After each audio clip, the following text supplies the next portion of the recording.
बागेश्वर धाम सरकार पंडित धीरेन्द्र कृष्ण शास्त्री शुक्रवार देर रात काशी पहुंचे। यहाँ पर उन्होंने मणिकर्णिका घाट पर अपने दादा गुरु को याद किया और रात भर साधना में लीन रहे। वहीं उन्होंने नेपाल हिंसा को लेकर कहा कि हिंदू विरोधी ताकतों की वजह से ऐसा हो रहा है। देखिए खास रिपोर्ट। पंडित धीरेन्द्र शास्त्री सबसे पहले मणिकर्णिका घाट पहुंचे, जहां उनके दादा गुरु का अंतिम संस्कार हुआ था। इसके बाद वे पास से स्थित सतुआ बाबा आश्रम में रुके और रात भर ध्यान साधना में डूबे रहे।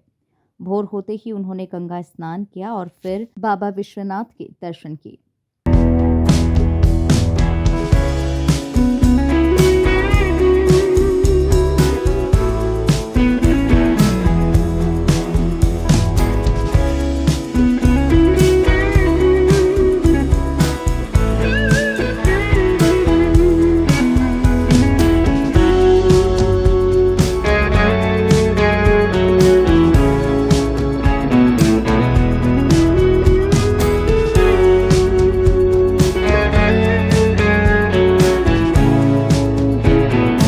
पत्रकारों से बातचीत में बागेश्वर धाम सरकार ने कहा कि जहां जहां हिंदू है वहां वहां उनके विरोधी भी सक्रिय रहते हैं।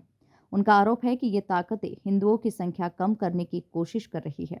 उदाहरण देते हुए उन्होंने कहा कि पाकिस्तान में कभी 22% हिंदू थे, जो अब घटकर महज 2% ही रह गए हैं। देखिए, निश्चित रूप से ये बात तो तय है कि हिंदू विरोधी ताकतें जगह जगह सक्रिय हैं।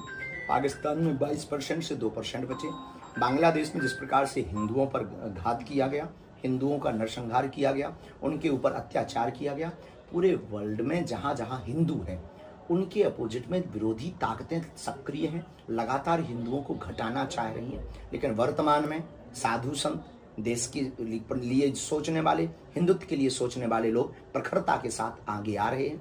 रही नेपाल की बात, तो नेपाल में हम फिर से चाहते हैं राज्य सत्ता स्थापित हो, राज्य सत्ता के माध्यम से नेपाल की संस्कृति और पुनः वो हिंदू राष्ट्र घोषित हो, जो कुछ दिन पहले पर हिंदू राष्ट्र घोषित था, लेकिन कुछ लोगों ने, कुछ पश्चिमी विचारधारा के लोगों ने, कम्युनिस्ट बुद्धि वाले लोगों ने हिंदू राष्ट्र से उसको अलग किया था। हम चाहते हैं पुनः नेपाल हिंदू राष्ट्र हो और भारत भी हिंदू राष्ट्र जल्दी। काशी प्रवास के दौरान धीरेन्द्र शास्त्री का ये संदेश स्पष्ट करता है कि वे हिंदू समाज की रक्षा और राष्ट्रहित के मुद्दों को लेकर मुखर बने रहेंगे। उनकी साधना और विचारधारा भक्तों के बीच में निरंतर चर्चा का विषय बनी हुई है। Bureau report, MP news, Kashi.